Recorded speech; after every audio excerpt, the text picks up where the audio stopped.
الحمد لله رب العالمين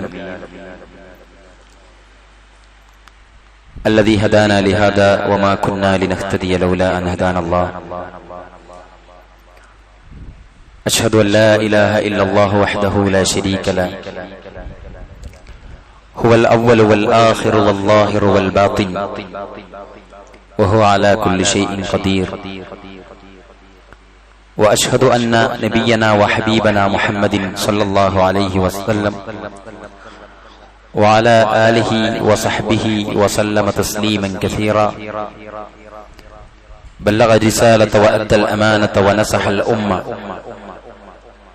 اللهم صل وسلم على رسولك ونبينا محمد صلى الله عليه وعلى آله وأصحابه أجمعين. بسم الله الرحمن الرحيم. يا أيها الذين آمنوا اتقوا الله حق تقاته ولا تموتن إلا وأنتم مسلمون. كل نفس ذائقة الموت ثم إلينا ترجعون. ആദരണീയരായ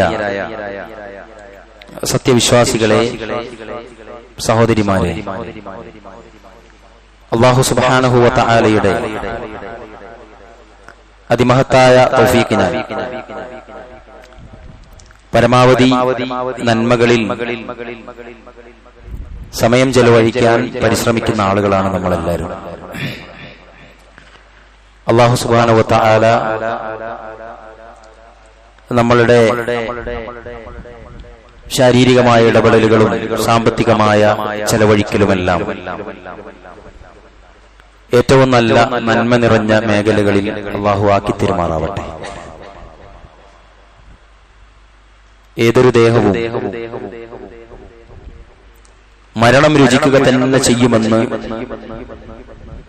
അല്ലാഹുവിന്റെ ഖുർആൻ പലയിടങ്ങളിലായിട്ട് പറഞ്ഞിട്ടുണ്ട്. കുല്ലു നഫ്സിൻ ദായിഖത്തുൽ മൗത്ത് വനബ്ലൂകും ബിശ്ശർരി വൽ ഖൈരി ഫിത്ന വഇലൈനാ തുർജഊൻ. കുല്ലു നഫ്സിൻ ദായിഖത്തുൽ മൗത്ത് വഇന്നമാ തുവഫൗന ഉജൂറകും യൗമൽ ഖിയാമ ഫമൻ സുഹ്സിഹ അനിൻ നാരി വഉദ്ഖിലൽ ജന്നത ഫഖദ് ഫാസ് വമൽ ഹയാത്തുദ് ദുനിയ ഇല്ലാ മതാഉൽ ഉറൂർ. പരിശുദ്ധ ഖുർആനിന്റെ വിവിധങ്ങളായ സൂക്തങ്ങളിലൊക്കെ നമുക്കത് കാണാൻ സാധിക്കും. മരണം അതേതൊരു ദേഹവും രുചിക്കുക തന്നെ ചെയ്യുമെന്നാണ് ഖുർആൻ പറയുന്നത്. വഇന്നമാ തുവഫൗന ഉജൂറകും യൗമൽ ഖിയാമ. നിങ്ങൾ ചെയ്തിരിക്കുന്ന കർമ്മഫലങ്ങൾ ഖിയാമത്ത് നാളിലെ നിങ്ങൾക്ക് നിറവേറ്റി തരികയുള്ളൂ. അപ്പോൾ ആർ നരകത്തിൽ നിന്ന് അകറ്റപ്പെടുകയും സ്വർഗത്തിൽ പ്രവേശിപ്പിക്കപ്പെടുകയും ചെയ്തുവോ അവൻ ഭാഗ്യം ലഭിച്ചവനാണെന്നാണ് ഖുർആൻ പറയുന്നത്. സഹോദരങ്ങളെ, നമ്മളെല്ലാവരും ഒരുപാട് മരണവും മരണാനന്തര വിഷയങ്ങളുമൊക്കെ കേട്ട് മനസ്സിലാക്കിയിട്ടുള്ള ആളുകളാണ്. പക്ഷേ മരണത്തെക്കുറിച്ച് ഓർക്കുക എന്നത് അള്ളാഹുവിന്റെ റസൂൽ സല്ലല്ലാഹു അലൈഹി വസല്ലം സദാസമയത്തും സഹാബാക്കളോട് നിർദ്ദേശിച്ചൊരു കാര്യമായി. അവരെന്നും മരണത്തെ മുന്നിൽ കണ്ട് ജീവിച്ചവരായിരുന്നു. മരണപ്പെട്ടു പോയ ആളുകളുടെ ജനാസകളെ സഹാബാക്കൾ പറയുന്നുണ്ട്, ഞങ്ങൾ ജനാസയുമായിട്ട് ഖബർസ്ഥാനിലേക്ക് ഇങ്ങനെ കൂട്ടം കൂട്ടമായി നടന്നു പോകുമ്പോ ഞങ്ങൾക്കിടയിൽ ഒരുപാട് ആളുകളുടെ തേങ്ങലുകൾ ആ നടത്തത്തിനിടയിൽ ഞങ്ങൾ കേൾക്കാറുണ്ടായിരുന്നു.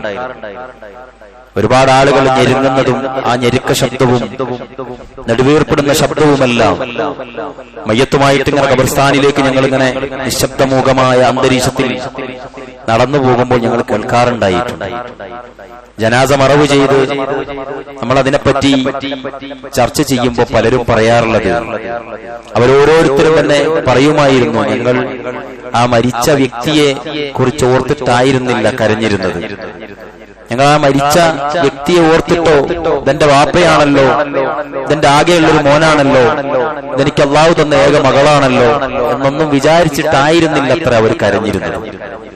സഹാബാക്കളിൽ പലരും പറഞ്ഞത്, ഞങ്ങളെല്ലാവരും കരഞ്ഞിരുന്നത് ഇനി ഞങ്ങളുടെ സ്ഥിതി എന്താകും, ഇനി എന്റെ സ്ഥിതി എന്തായിരിക്കും, എന്നായിരിക്കും എന്റെ മരണം, എന്നെ എന്നായിരിക്കും ഈ ആളുകൾ ഇങ്ങനെ കൊണ്ടുപോവുക, ഞാനും ഇതുപോലെ മരിക്കുമല്ലോ, ഞാൻ മരിച്ചു കഴിഞ്ഞാൽ എന്റെ കയ്യിൽ എന്താണ് ഇനി ഉള്ളത് എന്നൊക്കെ ആലോചിച്ചിട്ടായിരുന്നു അത്രേ പ്രിയപ്പെട്ടവരെ സഹാബാക്കളെല്ലാം കരഞ്ഞിരുന്നത്.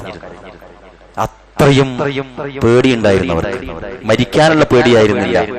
അമലസ്വാലിഹാത്തുകൾ കയ്യിലില്ലാത്തവരായി, നഷ്ടപ്പെടുന്നവരായി അല്ലാഹുവിന്റെ ഖുർആൻ പറയുന്നുണ്ടല്ലോ, വമിനന്നാസി മൻ യഅ്ബുദുല്ലാഹ അലാ ഹർഫ്. മനുഷ്യരുടെ കൂട്ടത്തിലുള്ള ഒരു വിഭാഗം അള്ളാനെ ഒരു ഓരത്ത് പിടിച്ച് ആരാധിക്കുന്നവരാണ്. അവർ ഒരറ്റത്ത് പിടിച്ച് ജീവിക്കുന്നവർ. അതായത് ദീനിലുണ്ടോ എന്ന് ചോദിച്ചാൽ ഉണ്ട്, മറ്റൊരു തരത്തിലും അവരെ ദീനിൽ കാണില്ല. മനുഷ്യരുടെ കൂട്ടത്തിലുണ്ടത്ര അങ്ങനെ ഒരു വിഭാഗം. എന്നിട്ട് പറഞ്ഞു, വമിനന്നാസി മൻ യഅ്ബുദുല്ലാഹ അലാ ഹർഫ് ഫഇൻ അസ്വാബഹു ഖൈറുൻ തുമഅന്ന ബിഹി. അവർക്ക് വല്ല ഗുണങ്ങളും നന്മകളും വന്നു കഴിഞ്ഞാൽ അവരിതിനോട് ചേർന്ന് നിൽക്കും. വഇൻ അസ്വാബതുഹു ഫിത്നതുൻ ഇൻഖലബ അലാ വജ്ഹി. അവർക്ക് വല്ല ഫിത്നയോ പരീക്ഷണമോ വിഷമമോ വന്നാൽ അവരപ്പോൾ അല്ലാഹുവിനെ കൈവിടും. എന്നിട്ട് അല്ലാഹു പറയുന്നുണ്ട്, ഖസിറത് ദുനിയ വൽ ആഖിറ. ആ ആളുകൾക്ക് ദുനിയാവും നഷ്ടമാണ്, ആഖിറവും നഷ്ടമാണ്. ദാലിക ഹുവൽ ഖുസ്റാനുൽ മുബീൻ. അതെത്ര വ്യക്തമായ നഷ്ടമാണ് എന്നാണ് ഖുർആൻ പറയുന്നത്. അതായത് ഇസ്ലാമിക കുടുംബത്തിൽ ജീവിക്കുന്നു, ജനിക്കുന്നു, മുസ്ലിം സൊസൈറ്റിയിൽ അവർ പങ്കാളിയാകുന്നു. എന്നാൽ ആത്മാർത്ഥമായ വിചാരണകൾ നടത്തുമ്പോൾ, അവരുടെ ഉള്ളിൽ അവരുടെ ഈമാനിനെ പരിശോധിക്കുമ്പോൾ അവരൊന്നും അല്ലാത്തവരായിട്ട് ജീവിച്ചവരായിട്ട് കാണപ്പെടുന്നു. നാളെ റബ്ബിന്റെ കോടതിയിൽ അവരെ മീസാൻ അളവ് നോക്കുന്ന സമയത്ത് വലിയ ഇബാദത്തുകളൊന്നും ഇല്ലാത്തവരായിട്ട്, ചെയ്ത ഇബാദത്തുകളൊന്നും സ്വീകരിക്കപ്പെടാത്തവരായിട്ട്, പല അമലുകളും മറ്റുള്ള ആളുകൾക്ക് നൽകിയവരായിട്ട്, നഷ്ടപ്പെടുത്തിയവരായിട്ട്, പല അമലിന്റെയും കൂലി പറഞ്ഞുകൊണ്ടും കൊടുത്തതിന്റെ ദ്രോഹിച്ചുകൊണ്ടും നഷ്ടപ്പെടുത്തിയവരായിട്ട്, ഒന്നുമില്ലാത്തവരായിട്ട് അവർ മാറുന്ന ഒരവസ്ഥ ഉണ്ടാവുക. നാട്ടില് മുസ്ലിമായി ജീവിക്കുന്നു, മുസ്ലിമാണെന്ന് അറിയപ്പെടുന്നു. എന്നാൽ ഭൗതികമായി ഈ പറഞ്ഞ അമുസ്ലിങ്ങൾ ഉപയോഗിക്കപ്പെടുത്തുന്ന വസ്തുക്കളിൽ ഉപയോഗപ്പെടുത്താതെ, ആചാരങ്ങളിൽ പങ്കാളിയാവാതെ ഒക്കെ ജീവിക്കുന്നു. പക്ഷേ പരലോകത്തെത്തുമ്പോൾ അയാൾ കറക്റ്റ് ഇസ്ലാമും ആയിട്ടില്ല. രണ്ടും നഷ്ടപ്പെടുന്നവരായിട്ട് മാറുന്ന ഒരു വിഭാഗത്തെ പറ്റി ഖുർആൻ പറയുന്നു. പ്രിയപ്പെട്ടവരെ, അതിലേക്കൊന്നും നമ്മൾ എത്തരുത്. അല്ലാഹു നമ്മെ എല്ലാവരെയും കാത്തുരക്ഷിക്കുമാറാവട്ടെ. ദുനിയാവും നഷ്ടപ്പെടുക, ആഖിറവും നഷ്ടപ്പെടുക എന്ന് പറഞ്ഞാൽ അല്ലാഹുവിന്റെ റസൂൽ പറയുന്നുണ്ട്, അദ്ദുനിയ സിജ്നുൽ മുഅ്മിൻ വജന്നത്തുൽ കാഫിർ.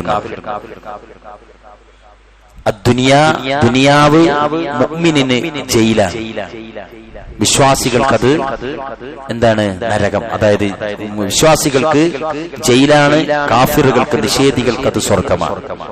വിശ്വാസികളെ സംബന്ധിച്ചിടത്തോളം ദുനിയാവ് എന്ന് പറഞ്ഞാൽ ജയിലിനെ പോലെ ഒരുപാട് നിബന്ധനകളുണ്ട്. ചിലയിടത്തേക്ക് പോവരുത്, ചിലത് പാടില്ല, ചിലതൊക്കെ പറ്റുള്ളൂ, ചിലത് തീരെ നോക്കാൻ പാടില്ല, കാണാൻ പാടില്ല. അങ്ങനെ ഒരുപാട് പരിമിതികളാൽ ഊട്ടപ്പെട്ടിട്ടാണ് ഒരു മുഅ്മിൻ ദുനിയാവിൽ ജീവിക്കുക. അവൻ ഈ ദുനിയാവ് എന്ന് പറഞ്ഞാൽ വലിയ വലിയ സുഖലോലുപതയൊക്കെ അവന് നിരോധിക്കപ്പെട്ടതാണ്. വലിയ വലിയ ആർഭാടങ്ങളും വലിയ വലിയ ആഘോഷങ്ങളും അവന് പാടില്ലാത്തതാണ്. അങ്ങനെ അടുക്കും ചിട്ടയുമുള്ള ഒരച്ചടക്കത്തിൽ ജീവിക്കുന്നവനാണ് ദുനിയാവിൽ മുഅ്മിൻ. എന്നാൽ വജന്നത്തുൽ കാഫിർ, കാഫിറിനെ സംബന്ധിച്ചിടത്തോളം ഈ ദുനിയാവ് സ്വർഗതുല്യമാണ്.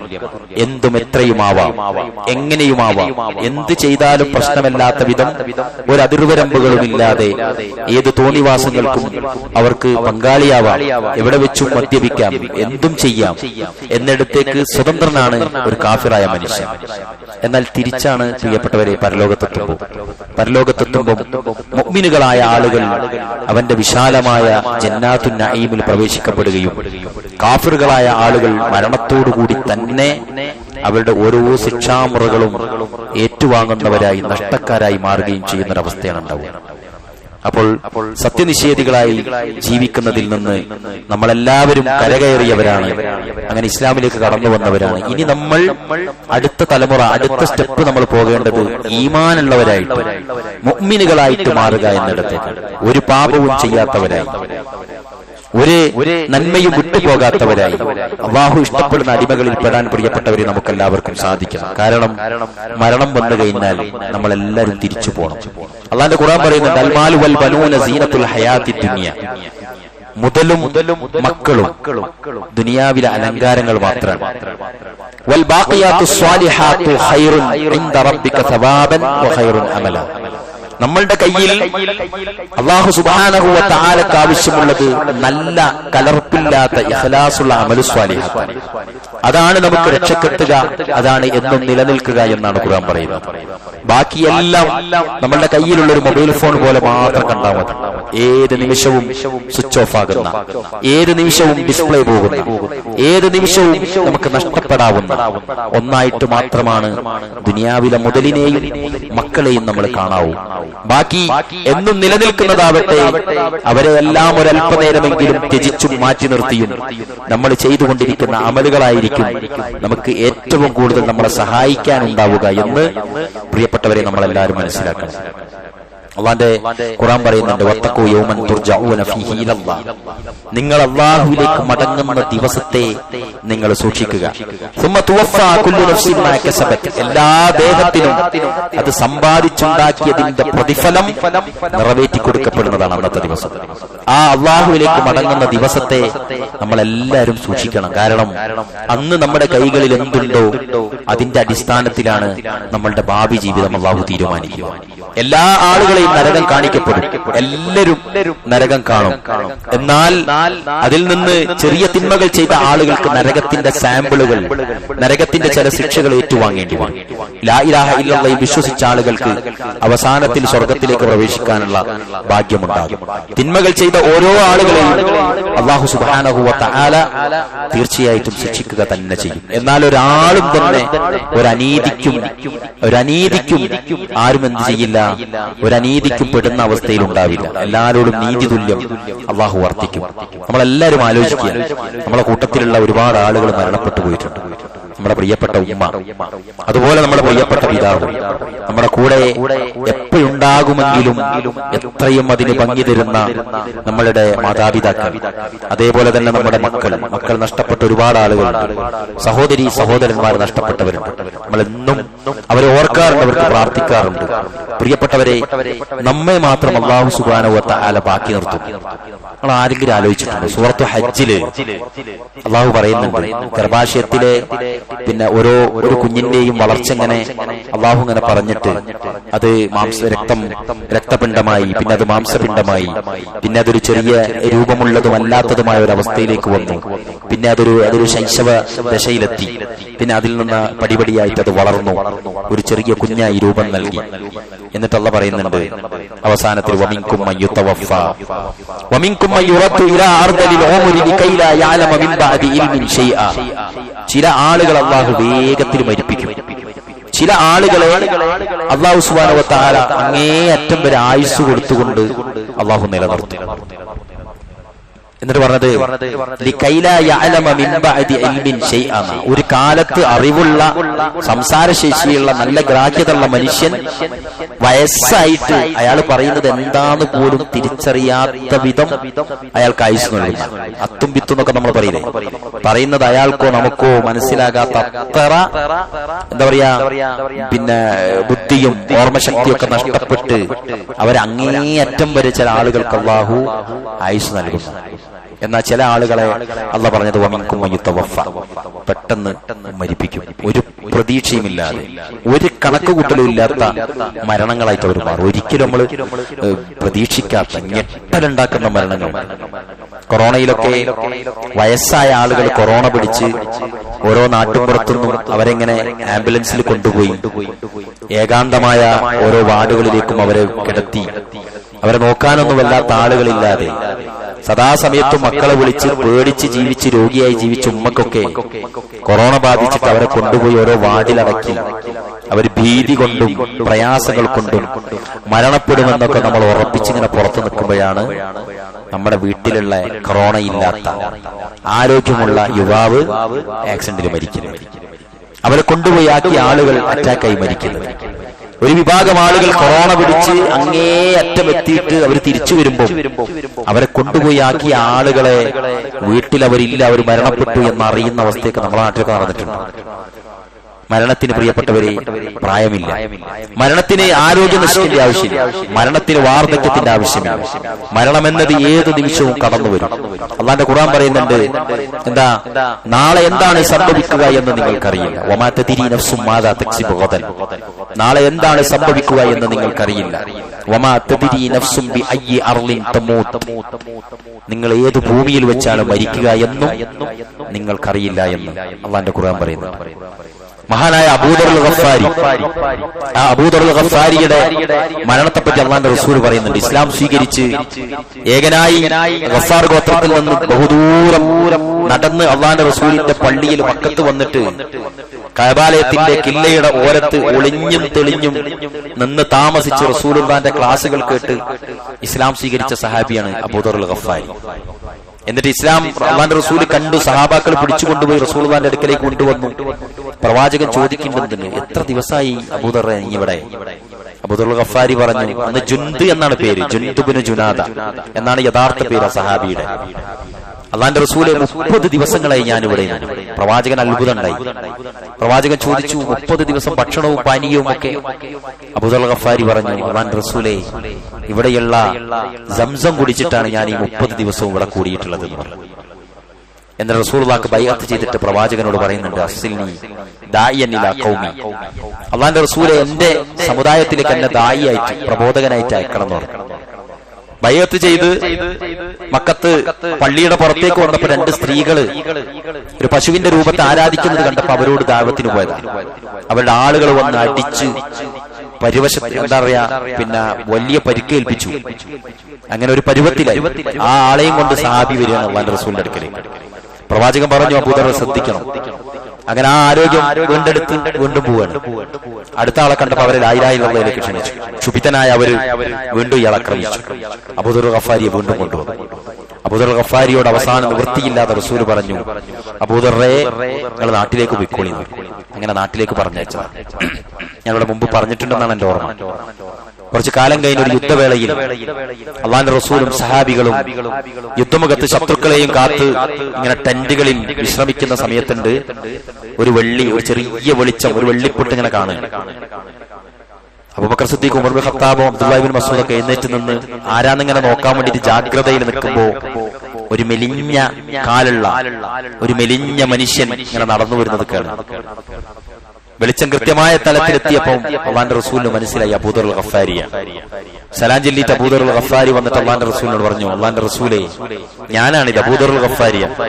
എന്റെ പിന്നിലുള്ളത് എന്റെ കുടുംബക്കാരും എന്റെ ഗോത്രക്കാരുമാണ്. അവരെ പിന്നിൽ നിൽക്കുന്നത് എന്റെ ഗോത്രത്തിന്റെ അടുക്കലുള്ള അസ്ലം ഗോത്രം എന്ന് പറഞ്ഞൊരു ഗോത്രമുണ്ട്, ആ ഗോത്രക്കാരാണ്. ഇവരെല്ലാം പ്രവാചകരെ നമ്മുടെ ലാ ഇലാഹ ഇല്ലല്ലാഹിൽ വിശ്വസിച്ച് താങ്കളെ കാണാൻ വേണ്ടിയിട്ട് വന്നവരാണ്. 2 ഗോത്രങ്ങളെ പ്രിയപ്പെട്ടവരെ മുഴുവനായിട്ടും ഒറ്റക്ക് പ്രബോധനം ചെയ്തിട്ട് ഇസ്ലാം സ്വീകരിച്ചു കൊണ്ടുവന്നതാണ് അബൂദറുൽ ഗഫാരി. ഈ അബൂദറുൽ ഗഫാരിയും അതുപോലെയുള്ള ഒരുപാട് സഹാബാക്കൾ, നമ്മളിപ്പോ മക്കത്ത് പോയി വന്നവരാ പല ആളുകളും പോവാനിരിക്കുകയാണ്. മക്കത്തെ മക്കീഉൽ അർഖദിലും അതേപോലെ ജന്നത്തുൽ മുഅല്ലയിലും അതുപോലെ നിരവധി ഖബർസ്ഥാനുകളുണ്ട് മക്കയിലും മദീനത്തുമായിട്ട്. ഉഹദിന്റെ രണഭൂമി, ബദറിന്റെ രണഭൂമി, അങ്ങനെ ഒരുപാട് ഖബർസ്ഥാനുകളിൽ ചില സഹാബാക്കൾ നിങ്ങൾ കാണില്ല. ചില സഹാബാക്കൾ അവിടെ മറവ് ചെയ്യപ്പെട്ടിരിക്കുന്നു. പലരും പല ദൂരദിക്കുകളിലാണ്. അതുപോലെ മറവ് ചെയ്യപ്പെട്ട സഹാബിയാണ് അബൂദറുൽ ഗഫാരി. ഷാമിന്റെ ഒരറ്റത്ത് റബദ എന്ന ആളുകൾ അധികം ഇല്ലാത്ത, വലിയ ജനസഞ്ചയങ്ങളൊന്നുമില്ലാത്ത, ആരുമില്ലാത്ത ഒരു സ്ഥലത്ത് വെച്ചാണ് അബൂദറുൽ ഗഫാരി മരിക്കുന്നത്. ആ വഴി യാത്ര പോയ 2-3 ആളുകളാണ് അത്രേ അദ്ദേഹത്തിന്റെ ജനാസ പോലും നമസ്കരിച്ചത് എന്ന് ചരിത്രങ്ങളിൽ നമ്മൾ വായിക്കുന്നു. ആ അബൂദറുൽ ഗഫാരിയെ പറ്റി അള്ളാന്റെ റസൂൽ പറയുന്നുണ്ട്, ഏകനായി വന്ന് ഏകനായി അള്ളാന്റെ പള്ളിയിൽ താമസിച്ച് ഏകനായി ഇസ്ലാം സ്വീകരിച്ച് ഏകനായി പ്രബോധനം നടത്തി ഇന്ന് ഏകനായി റബദയിൽ വിശ്രമിക്കുന്ന ഒരു കൂട്ടുകാരനുണ്ട് എനിക്ക് എന്ന് പറഞ്ഞിട്ട് അള്ളാന്റെ റസൂല് കണ്ണുകൾ നനഞ്ഞുകൊണ്ട് അബൂദറുൽ ഗഫാരിയെ പരിചയപ്പെടുത്തിയിട്ടുണ്ട്. എവിടെ വെച്ചും നമ്മൾ മരിക്കും. മരിക്കുന്ന വേളയിൽ പ്രിയപ്പെട്ടവരെ ഈമാനുള്ളവരാകുക എന്നതാണ് പ്രധാനം. ഒരുപക്ഷെ ആയിരക്കണക്കിന് ആളുകൾ ജനാസ നമസ്കരിക്കാൻ ഒരുപക്ഷെ നമ്മൾ ഉണ്ടാവില്ല. മയ്യത്ത് പോലും കിട്ടാത്തവരായിട്ട് ഒരുപാട് ആളുകൾ മരിച്ചു പോയിട്ടുണ്ട്.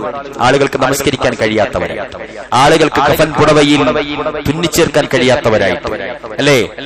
ശരീരത്തിന്റെ വീരമൃത്യു സംഭവിച്ച, മരണം സംഭവിച്ച ശരീരത്തെ തുന്നിച്ചേർക്കാൻ പോലുമുള്ള അവയവങ്ങൾ കിട്ടാത്തവരായിട്ട്, അവയവങ്ങൾ കത്തിക്കരിഞ്ഞ് ഭസ്മമായിട്ടുള്ളവരായിട്ടൊക്കെ ഒരുപാട് ആളുകൾ മരണപ്പെട്ടു പോയിട്ടുണ്ട്. മരിക്കുന്ന സമയത്ത് കാമിലായ ഈമാൻ കിട്ടുക എന്നതാണ് പ്രധാനം. അള്ളാന്റെ റസൂലിന്റെ കാലത്ത് അൽഖമ റളിയല്ലാഹു അൻഹുവിന്റെ ഒരു മരണം പറയുന്നു. മരണാശയ്യയിൽ കിടക്കുമ്പോ സഹാബാക്കളൊക്കെ വട്ടത്തിൽ ഇങ്ങനെ ഇരുന്നിട്ട് ലാ ഇലാഹ ഇല്ലല്ലാഹ് ചൊല്ലിക്കൊടുക്കുകയാണ് ഈ സഹാബിക്ക്. അള്ളാന്റെ റസൂലിന്റെ കൂടെ ഒരുപാട് അധികം ജീവിച്ചൊരു സഹാബിയാണ്. പക്ഷേ കൂടെ ഉണ്ടായിരുന്ന സഹാബാക്കളിൽ ലാ ഇലാഹ ഇല്ലല്ലാഹ് ചൊല്ലിയിട്ട് അൽഖമക്ക് ലാ ഇലാഹ ഇല്ലല്ലാഹ് ചൊല്ലാൻ കഴിയുന്നില്ല. പ്രിയപ്പെട്ടവരെ, ഒരുപാട് തവണ ചൊല്ലിക്കൊടുത്തു. അൽഖമയുടെ വായിൽ നിന്ന് ലാ ഇലാഹ ഇല്ലല്ലാഹ് വരുന്നില്ല. 3-4 സഹാബാക്കൾ അള്ളാന്റെ റസൂലിന്റെ അടുക്കലേക്ക് വന്നിട്ട് പ്രവാചകരോട് പറഞ്ഞു, അൽഖമ മരണത്തെ മുഖാമുഖം കണ്ട് കിടക്കുകയാണ്. ഞങ്ങളൊക്കെ ലാ ഇലാഹ ഇല്ലല്ലാഹ് കലിമത്തു ഷഹാദ ചൊല്ലിക്കൊടുത്തിട്ട് അൽഖമക്ക് ലാ ഇലാഹ ഇല്ലല്ലാഹ് ചെല്ലാൻ വയ്യ, കഴിയുന്നില്ല എന്ന് പറഞ്ഞു. അള്ളാന്റെ റസൂല് പറഞ്ഞു, അൽഖമയുടെ മാതാവിന്റെ അടുക്കലേക്ക് പോകണം. അങ്ങനെ ഉമ്മന്റെ അടുത്തേക്ക് പോവുകയാണ്. ഉമ്മനോട് ചോദിച്ചു, നിങ്ങളുടെ മകന്റെ കാര്യത്തിൽ നിങ്ങൾക്ക് തൃപ്തിയിട്ടില്ലേ? നിങ്ങളുടെ മകനും നിങ്ങളും നല്ലണമല്ലേ എന്നൊക്കെ ചോദിച്ചു. ആ സമയത്ത് ഉമ്മ കുറച്ച് വിഷമങ്ങൾ പറഞ്ഞു. ഞാനും മകനും വലിയ സന്തോഷത്തിലല്ലായിരുന്നു. നിങ്ങൾക്ക് ആ മകന് വേണ്ടി തൃപ്തിപ്പെട്ടു കൊടുത്തുകൂടെ, പൊരുത്തപ്പെട്ടു കൊടുത്തുകൂടെ എന്ന് ചോദിച്ചു. അൽഖമ റളിയല്ലാഹു അൻഹുവിന്റെ ഉമ്മ പറഞ്ഞു, ഞാൻ പൊരുത്തപ്പെട്ടു കൊടുക്കാം. അള്ളാന്റെ റസൂലിന്റെ അപേക്ഷയിൽ എല്ലാം പൊരുത്തപ്പെട്ടു കൊടുത്ത് അള്ളാന്റെ റസൂലും ആ സഹാബാക്കളും അൽഖമയുടെ മരണാശയ്യയിൽ കിടക്കുന്ന കട്ടിലിന്റെ അടുക്കൽ വന്ന് ലാ ഇലാഹ ഇല്ലല്ലാഹ് ചൊല്ലിക്കെടുത്തപ്പോ അൽഖമ ലാ ഇലാഹ ഇല്ലല്ലാഹ് ചൊല്ലിയെന്ന്. സുബ്ഹാനല്ലാഹ്, ആലോചിച്ച് നോക്ക്. മാതാപിതാക്കളുടെ തൃപ്തിയില്ലാതെ മരിച്ചാൽ അള്ളാന്റെ തൃപ്തിയോടുള്ള മരണം അയാൾക്ക് വരിക്കാൻ സാധ്യമല്ല എന്ന് ഈ ചരിത്രത്തിലൂടെ നമ്മൾ മനസ്സിലാക്കി. പ്രിയപ്പെട്ടവരെ, മാതാപിതാക്കളുമായിട്ട് ഏറ്റവും നല്ല സൗഹാർദ്ദം, ഉഖൂഖുൽ വാലിദൈൻ എന്ന് പറഞ്ഞില്ല, ഏറ്റവും അള്ളാഹ്ക്ക് വെറുപ്പുള്ള സംഗതി ചോദിച്ചപ്പോൾ അള്ളാന്റെ റസൂൽ പറഞ്ഞത് അശ്ശിർക്കു ബില്ലാഹ്, അള്ളാന്റെ കൂടെ മറ്റൊരാളെ പങ്കുചേർക്കുക. രണ്ടാമത് അള്ളാഹ്ക്ക് വെറുപ്പുള്ള സംഗതി ചോദിച്ചപ്പോൾ അള്ളാന്റെ റസൂൽ ചൊല്ലിയത് ഉഖൂഖുൽ വാലിദൈൻ.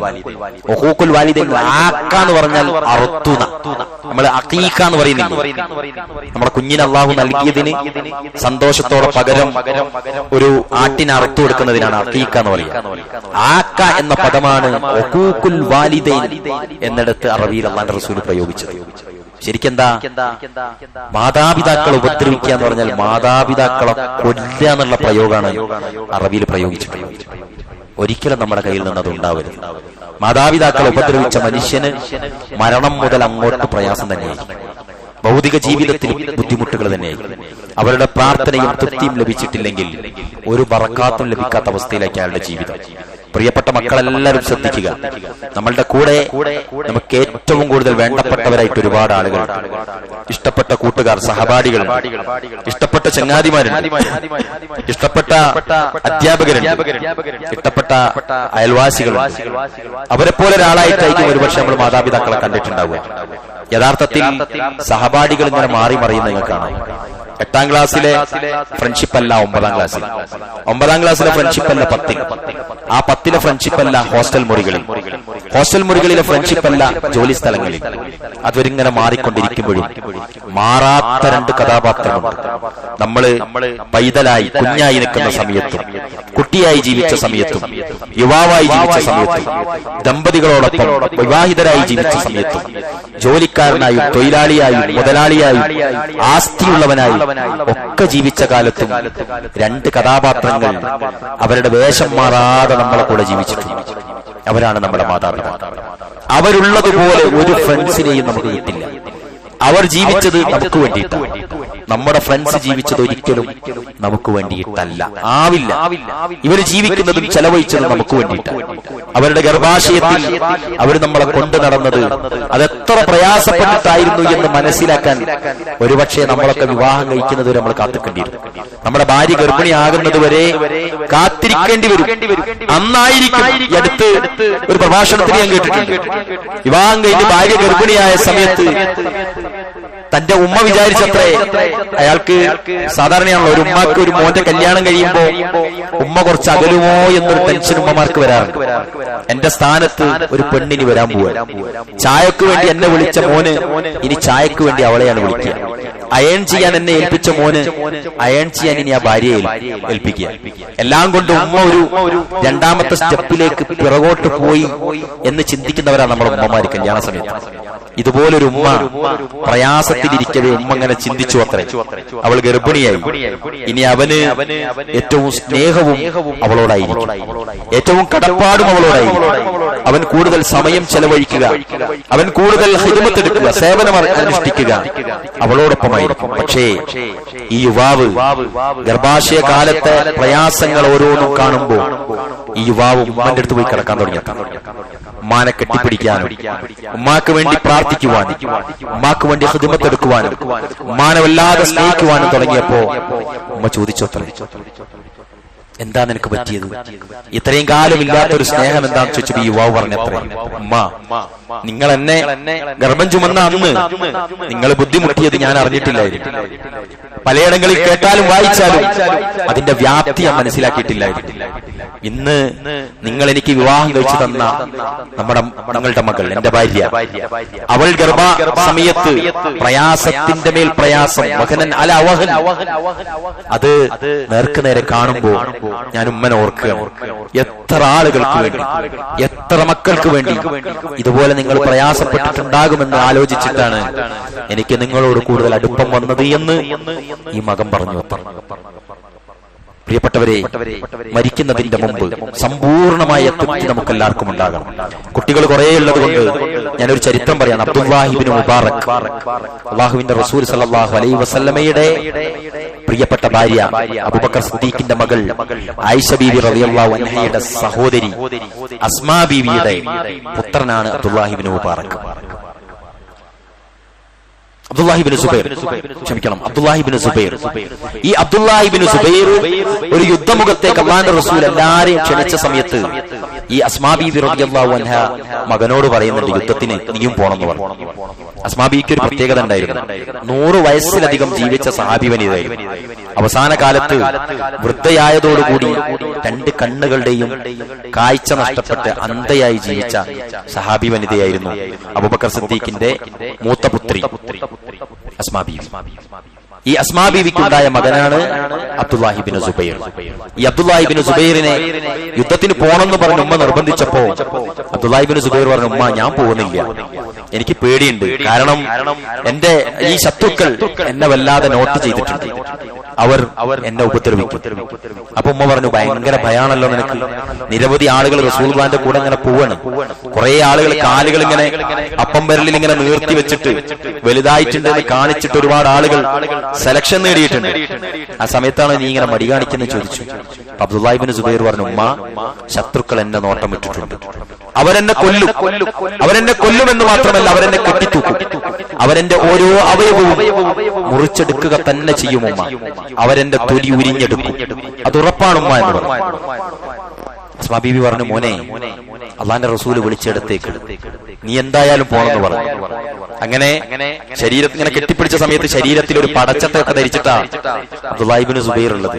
നല്ല പേടിയുണ്ടല്ലേ എന്നൊക്കെ പറഞ്ഞ് ഉമ്മ പറഞ്ഞയക്കുന്ന ഒരു രംഗം പറയുന്നുണ്ട് ചരിത്രം. ആ കണ്ണ് കാണാത്ത ഉമ്മയോട് സലാം ചൊല്ലി ഉമ്മാക്ക് വേണ്ടി ഉമ്മ പറഞ്ഞ ഉപദേശത്തിനാൽ അള്ളാഹുവിന്റെ മാർഗത്തിൽ അടരാടാൻ വേണ്ടിയിട്ട് ഈ മോനിങ്ങനെ നടന്നു പോകുമ്പോ ആ ഉമ്മ പ്രാർത്ഥിക്കുന്ന 3 പ്രാർത്ഥനകൾ. ഒന്നാമത്തെ പ്രാർത്ഥന, അള്ളാഹുവേ, എന്റെ മോൻ അബ്ദുല്ലാഹി ഇബ്നു സുബൈർ രാത്രിയുടെ പല സമയങ്ങളിലും, അന്ത്യയാമങ്ങളിൽ, ഈ നാട്ടിലെ യുവാക്കൾ ഉറങ്ങിക്കിടക്കുന്ന സമയങ്ങളിൽ പല തവണകളായി രാത്രി നമസ്കാരങ്ങളിൽ ഏർപ്പെട്ടത് ഞാൻ കണ്ടിട്ടുണ്ട് റബ്ബേ, നീ അവനെ തൃപ്തിപ്പെടണമെന്ന്. രണ്ടാമത്തെ പ്രാർത്ഥന, അള്ളാഹുവേ, എന്റെ മോൻ അബ്ദുല്ലാഹി ഇബ്നു സുബൈർ ഈ നാട്ടിലെ യുവ സമൂഹം ഭക്ഷണം കഴിച്ചും പാനീയങ്ങൾ കുടിച്ചും തിമിർത്താടുമ്പോൾ എന്റെ മോൻ അബ്ദുല്ലാഹി ഇബ്നു സുബൈർ പല ദിവസങ്ങളിലും നോമ്പുകാരനായിരുന്നു അല്ലാഹ്, അതുകൊണ്ട് നീ അവനെ സഹായിക്കണേ എന്ന് പ്രാർത്ഥിച്ചു. ഈ ഉമ്മാന്റെ 3ാമത്തെ പ്രാർത്ഥന, അല്ലാഹുവേ, എന്റെ മോൻ അബ്ദുല്ലാഹി ഇബ്നു സുബൈർ അവന്റെ കാര്യത്തിൽ സമ്പൂർണ്ണ സംതൃപ്തിയുള്ളവളാണ് ഞാൻ, നിന്റെ തൃപ്തിയും എന്റെ മകൻ അബ്ദുല്ലാഹി ഇബ്നു സുബൈറിന് നൽകണേ. 3 പ്രാർത്ഥനകൾ. പ്രിയപ്പെട്ട വിദ്യാർത്ഥികളോടും മക്കളോടും, നമുക്ക് വേണ്ടി നമ്മുടെ ഉമ്മ പ്രാർത്ഥിക്കുന്ന പ്രാർത്ഥനകളിൽ ഈ 3 പ്രാർത്ഥനകൾ വരാൻ സാധ്യതയുണ്ടോ എന്ന് നമ്മൾ പരിശോധിക്കും. മരിക്കാൻ വേണ്ടിയിട്ട് അയച്ചതാണ്. പോസ്റ്റർ ഒട്ടിക്കാൻ പോലും നമ്മുടെ ഉമ്മ നമ്മളെ അയക്കാറില്ല. ഇനി നമ്മളെ ഉമ്മ അത് പറഞ്ഞാൽ, അവിടെ വയലുണ്ടെങ്കിൽ പോയി അവിടെ ഇരിക്കുന്നു പറഞ്ഞാൽ, അവിടെ ഒരു മീറ്റിംഗ് ഉണ്ട്, അവിടെ ഖുർആൻ ക്ലാസ് ഉണ്ടെന്ന് പറഞ്ഞാൽ പോകാത്തവരാണ് നമ്മൾ, അയക്കാത്തവരാണ് പല ഉമ്മമാരും.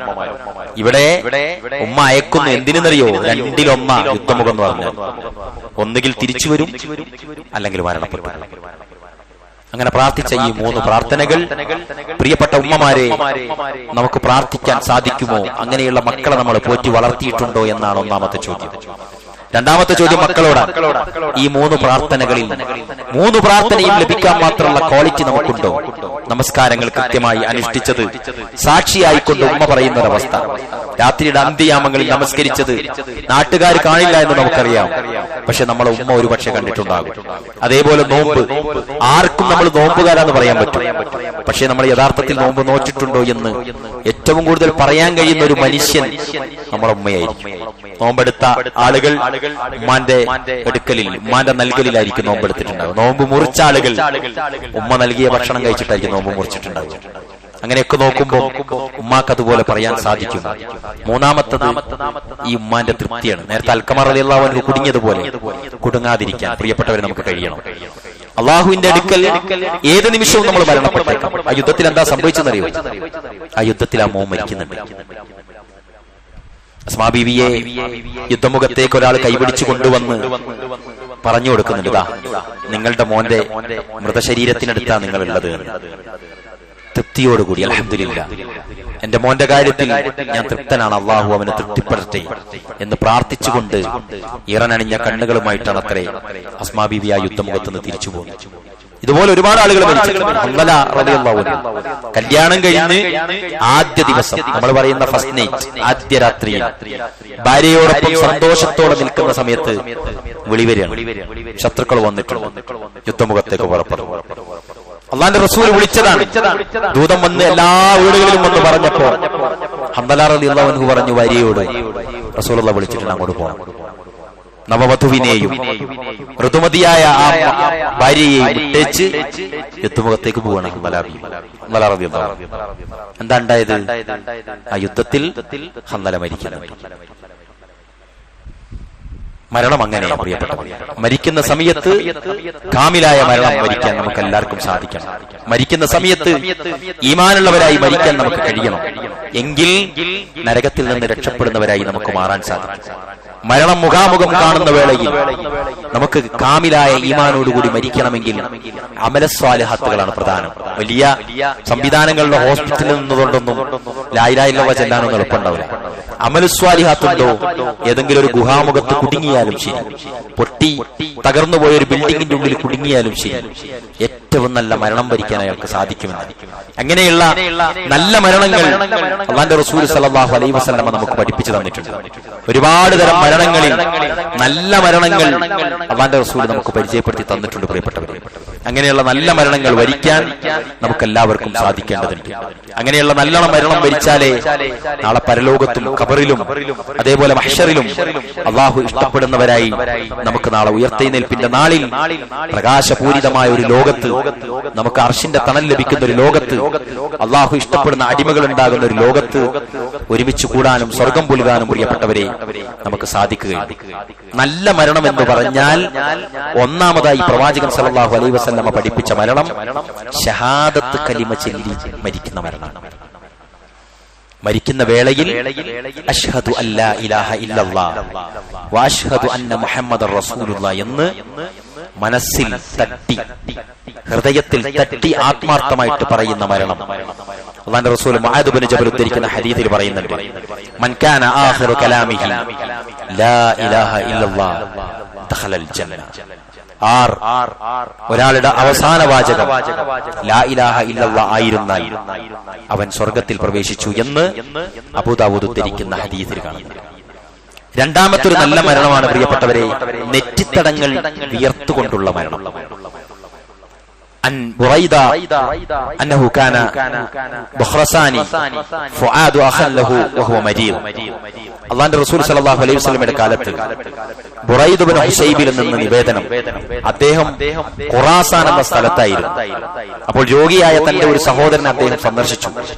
ആ സഹോദരൻ മരണവേളയിൽ തന്റെ നെറ്റിത്തടം വിയർത്ത നിലയിലാണ്.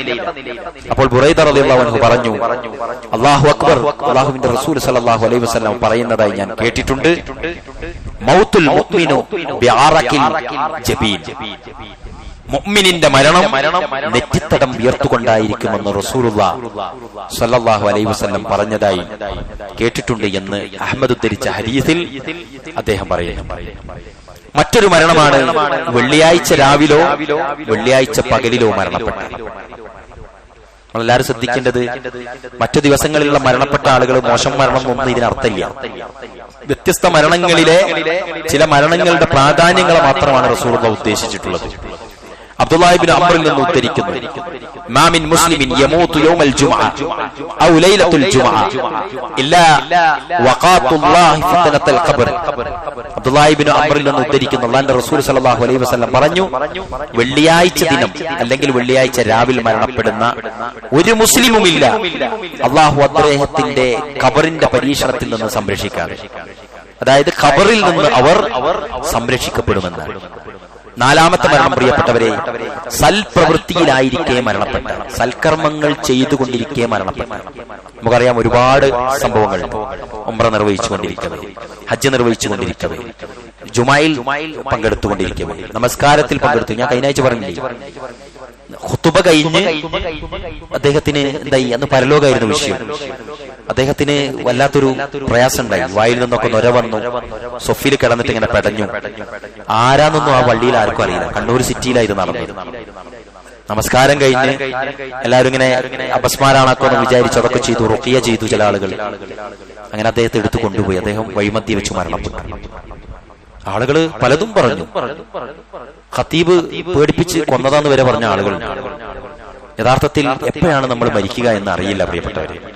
അതുകൊണ്ട് സൽക്കർമ്മത്തിലായിരിക്കെ മരണപ്പെട്ടു പോകും. യുദ്ധമുഖത്ത് അതേപോലുള്ള ഒരുപാട് കാര്യങ്ങൾ മാതാപിതാക്കൾ ഹിദമത്ത് ചെയ്തുകൊണ്ടിരിക്കവേ, ഈ കണ്ണൂരിൽ ഈ അടുത്തൊരു മരണം നടന്നില്ലേ, ഒരു വർഷം കഴിഞ്ഞു. ബാപ്പാക്ക് അറ്റാക്ക് ആയതാണ്. ആ സമയത്ത് മകനെടുത്ത് വണ്ടിയിലിട്ട് അപ്പൊ ഉമ്മ പറഞ്ഞു ഞാനും വരുന്നു എന്ന് പറഞ്ഞു. അങ്ങനെ അതിവേഗതയിൽ ബാപ്പാനെ രക്ഷപ്പെടുത്താനുള്ള വേഗതയിൽ ആ വളഞ്ഞും തിരിഞ്ഞുമുള്ള റോഡിൽ ഒരു എന്താ പറയാ, ഒരു ചുമരിലേക്ക് വണ്ടിയിടിച്ച് മാതാപിതാക്കൾ മരണപ്പെട്ടു. ചിന്തിച്ചു നോക്കി, രണ്ടാളും മരിക്കുക. ഏത് നിമിഷവും നമ്മൾ ഒരു നന്മയിൽ നിൽക്കവേ നമ്മൾ മരണപ്പെട്ടു പോകാൻ സാധ്യതയുണ്ട്. അങ്ങനെ സൽക്കർമ്മങ്ങളിൽ ഹുദൈഫ റളിയല്ലാഹു അൻഹു നിവേദനം, അല്ലാഹുവിന്റെ റസൂൽ സല്ലല്ലാഹു അലൈഹി വസല്ലം പറഞ്ഞു, ഞാൻ നബിയെ എന്റെ നെഞ്ചിലേക്ക് ചേർത്തു. അപ്പോൾ അവിടുന്ന് പറഞ്ഞു, ആരെങ്കിലും അല്ലാഹുവിന്റെ വജ്ഹ് കാംക്ഷിച്ച് ലാ ഇലാഹ ഇല്ലല്ലാഹ് പറയുകയും അതോടുകൂടി അവന് അന്ത്യം കുറിക്കപ്പെടുകയുമാണെങ്കിൽ അവൻ സ്വർഗത്തിൽ പ്രവേശിച്ചു. ആരെങ്കിലും അല്ലാഹുവിന്റെ വജ്ഹ് കാംക്ഷിച്ച് ഒരു ദിവസം നോമ്പ് അനുഷ്ഠിക്കുകയും അതോടുകൂടി അവൻ അന്ത്യം കുറിക്കപ്പെടുകയുമാണെങ്കിൽ അവനും സ്വർഗത്തിൽ പ്രവേശിച്ചു.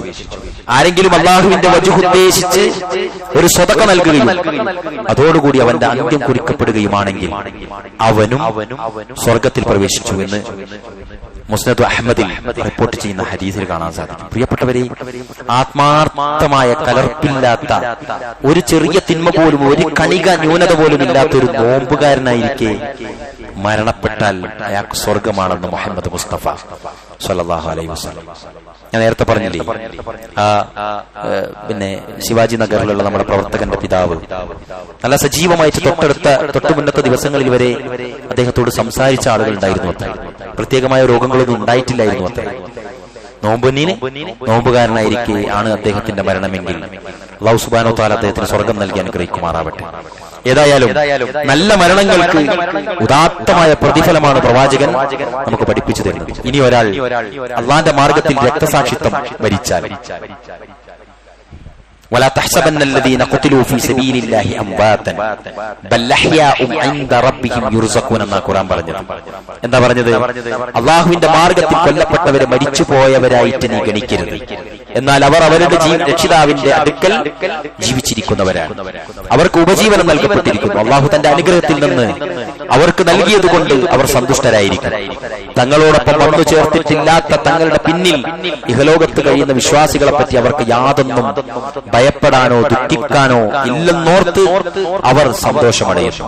അള്ളാഹുവിന്റെ അനുഗ്രഹവും ഔദാര്യവും കൊണ്ട് അവർ സന്തോഷമടയുന്നു. മുആദ് ബിൻ ജബൽ റളിയല്ലാഹു അൻഹുവിൽ നിന്ന് ഉദ്ധരിക്കുകയാണ്, ഒരു മുസ്ലിമായ മനുഷ്യൻ ഒരു ഒട്ടകത്തിന്റെ കറന്നെടുത്ത സ്തന്യത്തിൽ നിന്ന് പാല് വരുന്ന സമയദൈർഘ്യത്തിൽ അള്ളാഹുവിന്റെ മാർഗത്തിൽ പോരാടിയാൽ അവന് സ്വർഗം നിർബന്ധമായി. അതായത് ഒട്ടകത്തിന്റെ സ്തന്യത്തിൽ നിന്ന് പാല് വരുന്ന ആ സമയത്തിന്റെ അത്ര ഒരാൾ പോരാടിയാൽ അയാൾ അള്ളാഹുവിന്റെ മാർഗത്തിൽ പോരാടി. അയാൾക്ക് മുറിവേറ്റാൽ അവർക്ക് അള്ളാഹുവിന്റെ മാർഗത്തിൽ മുറിവേറ്റു, അല്ലെങ്കിൽ കുത്തേറ്റു. പ്രസ്തുത മുറിവ് പച്ചയായി അന്ത്യനാളിൽ വരും. അതിന്റെ നിറം കുങ്കുമത്തിന്റേതും മണം കസ്തൂരിയുടേതുമായിരിക്കുമെന്ന് ഹദീസിൽ നമ്മൾ കാണുകയാണ്. പ്രിയപ്പെട്ടവരെ, അപ്പോൾ ഒരുപാട് തരം മരണങ്ങൾ അല്ലാഹുവിന്റെ റസൂൽ സല്ലല്ലാഹു അലൈഹി വസല്ലം ഹദീസിലൂടെ നമുക്ക് പഠിപ്പിക്കുന്നുണ്ട്. കാവൽക്കാരനായിരിക്കെയുള്ള മരണം നല്ല മരണമാണെന്ന് പ്രവാചകൻ ഫളാലത്ത് ബിൻ ഉബൈദിൽ നിന്ന് റിപ്പോർട്ട് ചെയ്യുന്നു. നബി സല്ലല്ലാഹു അലൈഹി വസല്ലം പറഞ്ഞു, ഓരോ മയ്യത്തിന്റെയും അമലുകൾ അവരുടെ മരണത്തോട് കൂടിയിട്ട് മുറിഞ്ഞു പോകും. അള്ളാഹുവിന്റെ മാർഗത്തിൽ അതിർത്തി കാവൽ നിന്നവന്റെ ഒഴികെ അവരുടെ അമലുകൾ ഖിയാമത്ത് നാൾ വരെ അള്ളാഹുവിന് പ്രതിഫലം നൽകിക്കൊണ്ടേയിരിക്കും. അവർ ഖബർ ശിക്ഷയിൽ നിന്ന് അവർക്ക് നിർഭയത്വം നൽകുകയും ചെയ്യും.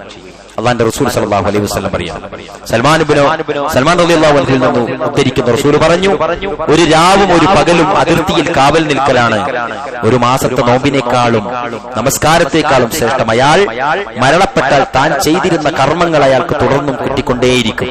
തന്റെ ഉപജീവനം അയാൾക്ക് നൽകപ്പെടുകയും ഖബറിലെ പരീക്ഷണത്തിൽ നിന്ന് അയാൾ നിർഭയത്വം സ്വീകരിക്കുകയും ചെയ്യുമെന്ന് മുസ്ലിം ഉദ്ധരിക്കുന്ന 1913 നമ്മൾ കാണുന്നു. ഇനിയോ മറ്റൊരു നല്ല മരണമാണ് ശരീര സംരക്ഷണാർത്ഥമുള്ള മരണം. ഒരാളെ ആക്രമിക്കുന്ന സമയത്ത് കുറച്ച് ആളുകൾ വന്ന് ആക്രമിച്ചു.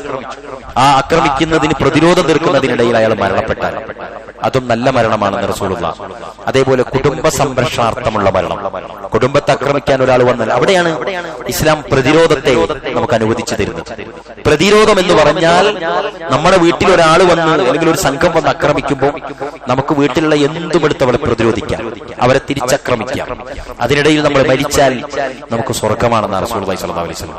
പ്രതിരോധം എന്തല്ല, പ്രതികാരമല്ല. ഇതാണ് നമ്മൾ പഠിക്കേണ്ടത്. പ്രതിരോധം എന്ന് പറഞ്ഞാൽ നമ്മളെ ആക്രമിക്കുന്ന സമയത്ത് നമ്മൾ എതിർത്ത് അതേ നിമിഷത്തിൽ ചെയ്യുന്നതിനാണ് പ്രതിരോധം എന്ന് പറയുന്നത്. പിറ്റേ ദിവസം ചെയ്യുന്നത് പ്രതിരോധമല്ല, പ്രതികാരമാണ്. പിറ്റേ ദിവസം ചെയ്യുന്നത് അള്ളാഹുവിന് പകരം അയാൾക്ക് എന്നെ ആക്രമിച്ചതിന് പകരം അള്ളാഹ്ക്കൊന്നും ചെയ്യാനില്ല, നമ്മൾ എന്നെ ചെയ്യണം, നമ്മൾ ഇൻഷാ അല്ലാഹ് പറഞ്ഞു നിന്നിട്ട് കാര്യമില്ല, നമ്മൾ എല്ലാം അള്ളാഹിനെ ഇങ്ങനെ തവക്കുൽ ചെയ്തിട്ട് കാര്യമില്ല, നമ്മൾ ചെയ്യേണ്ടത് നമ്മൾ ചെയ്യണം എന്ന് പറയുന്ന ന്യായത്തിന്റെ പേരുമല്ല പ്രതിരോധം.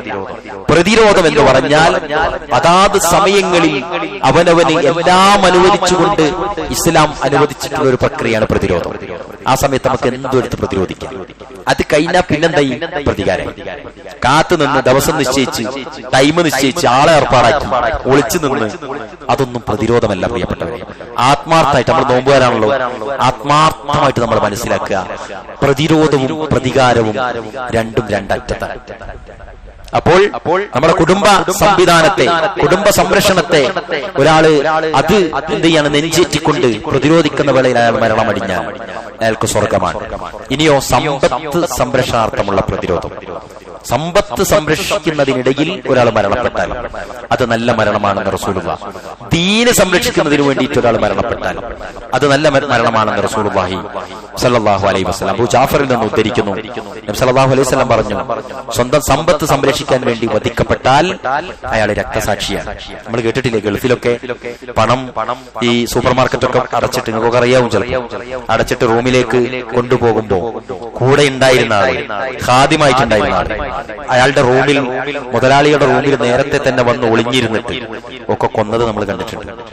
പ്രിയപ്പെട്ടവരെ, അങ്ങനെയുള്ള ആളുകളുടെയൊക്കെ മരണം, പല ആളുകളുടെയും വിശേഷങ്ങൾ നമ്മൾ അന്വേഷിക്കുമ്പോൾ എല്ലാ കാലത്തും നിരവധി പള്ളികൾക്കും വ്യക്തികൾക്കും കുടുംബങ്ങൾക്കും ഒരുപാട് സമ്പത്ത് സദഖകളായി ചെയ്തിരുന്ന ഉദാരമതികളായ ആളുകളെയാണ് ചില്ലറ പണത്തിനു വേണ്ടി ചില സ്റ്റാഫുകൾ, ചില ഖാദിമുകൾ, സേവനം ചെയ്തവർ, ചില ഡ്രൈവർമാർ ഒക്കെ വധിച്ചത് അങ്ങനെയാണ്. അള്ളാഹു ഈ മരണപ്പെട്ട പോയ ആളുകൾക്ക് അവന്റെ ഉന്നതമായ സ്വർഗത്തിൽ ഉന്നതമായ സ്ഥാനം നൽകി അനുഗ്രഹിക്കുമാറാവട്ടെ. റസൂലുള്ളാഹി സ്വല്ലല്ലാഹു അലൈഹി വസല്ലം പറഞ്ഞ മറ്റൊരു മരണമാണ് പ്ലേഗ്, കോളറ, പ്ലൂറിസി, വയറ് സംബന്ധമായ രോഗം കാരണം മരണപ്പെട്ടാൽ. അതേപോലെ പ്രവാചകൻ എണ്ണി തീപ്പൊള്ളലേറ്റിട്ടും കെട്ടിടങ്ങൾ തകർന്നിട്ടും വെള്ളത്തിൽ മുങ്ങിയിട്ടും മരണപ്പെട്ടാൽ. അനസ് ബിൻ മാലിക് ഉദ്ധരിക്കുന്ന ഹദീസിൽ കാണാം, നബി സല്ലല്ലാഹു അലൈഹി വസല്ലം പറഞ്ഞു, പ്ലേഗ് എല്ലാ മുസ്ലിമിനും രക്തസാക്ഷിത്വമാണ്. അല്ലാഹുവിന്റെ റസൂലിന്റെ ഇമാം ബുഖാരി ഉദ്ധരിക്കുന്ന 2830 നമ്പർ ഹദീസിൽ പറയാം. ഇനിയോ റസൂലുള്ളാഹി സ്വല്ലല്ലാഹു അലൈഹി വസല്ലം പഠിപ്പിക്കുന്ന അബൂ ഹുറൈറയിൽ നിന്ന് ഉദ്ധരിക്കുന്നു, നിങ്ങളിൽ രക്തസാക്ഷിയായി നിങ്ങൾ ഗണിക്കുന്നത് ആരെയാണ്? അപ്പോൾ അവർ പറഞ്ഞു, അള്ളാഹുവിന്റെ റസൂലെ, അള്ളാഹുവിന്റെ മാർഗത്തിൽ വധിക്കപ്പെട്ടവനാണോ അവനാണ് രക്തസാക്ഷി. നബി സല്ലല്ലാഹു അലൈഹി വസല്ലം പറഞ്ഞു, അങ്ങനെയാണെങ്കിൽ എന്റെ സമുദായത്തിൽ രക്തസാക്ഷികൾ കുറവായിരിക്കും. അല്ലേ? യുദ്ധത്തിൽ മാത്രം മരണപ്പെട്ടവരാണ് ഷഹീദുകളെങ്കിൽ ഇന്നത്തെ കാലത്ത് നമുക്കൊന്നും ഷഹീദാവാൻ പറ്റൂല. റസൂല് പറയാണ്, അങ്ങനെയാണെങ്കിൽ എന്റെ സമുദായത്തിൽ രക്തസാക്ഷികൾ കുറവായിരിക്കും. പ്രവാചകന്റെ സമുദായത്തിൽപ്പെട്ടവരാണ് നമ്മളിൽ യുദ്ധം ചെയ്ത് മരിക്കുന്ന ആളുകൾ തുലോം കുറവാണ്. അല്ലേ? ആളുകൾ സ്വന്തം ഞാനിങ്ങനെ എതിർ പാർട്ടിനെ കൊന്നിട്ട് മരിച്ചതാണ്, ഞാൻ സ്വർഗത്തിലാന്നൊക്കെ ആളുകൾ ഇങ്ങനെ പ്രഖ്യാപിക്കും. അതൊക്കെ അല്ലാഹു ആലം, നമുക്കറിയാത്തതാണ്. എന്നാൽ അള്ളാന്റെ റസൂല് പറയാണ്, അപ്പോ എന്റെ സമുദായത്തിലെ രക്തസാക്ഷികൾ കുറവായിരിക്കും. അവർ ചോദിച്ചു, അള്ളാന്റെ റസൂലെ ആരാണവർ? നബി സല്ലല്ലാഹു അലൈഹി വസല്ലം പറഞ്ഞു, അള്ളാഹുവിന്റെ മാർഗത്തിൽ വധിക്കപ്പെട്ടവനാരോ അവൻ രക്തസാക്ഷിയാണ്. അള്ളാഹുവിന്റെ മാർഗത്തിൽ സ്വാഭാവികമായി മരണം പ്രാപിച്ചവനാരോ അവനും രക്തസാക്ഷിയാണ്. പ്ലേഗ് മൂലം മരിച്ചവനാരോ അവൻ രക്തസാക്ഷിയാണ്. കോളറ മൂലം മരിച്ചവനാരോ അവനും രക്തസാക്ഷിയാണെന്ന് മുസ്ലിം ഉദ്ധരിക്കുന്ന 1915 നമ്പർ ഹദീസിൽ അള്ളാന്റെ റസൂൽ പഠിപ്പിക്കുകയാണ്. അതുപോലെ നബി സല്ലല്ലാഹു അലൈഹി വസല്ലം പറഞ്ഞു, അള്ളാഹുവിന്റെ മാർഗത്തിൽ കൊല്ലപ്പെട്ടവരെ കൂടാതെ രക്തസാക്ഷിത്വം 7 എണ്ണമാകുന്നു. റസൂലുള്ളാഹി സ്വല്ലല്ലാഹു അലൈഹി വസല്ലം പഠിപ്പിക്കുകയാണ്, അള്ളാന്റെ മാർഗത്തിൽ മരിച്ചതൊഴികെ 7 വിഭാഗം ആളുകൾ രക്തസാക്ഷികളിൽപ്പെട്ടവരാകും.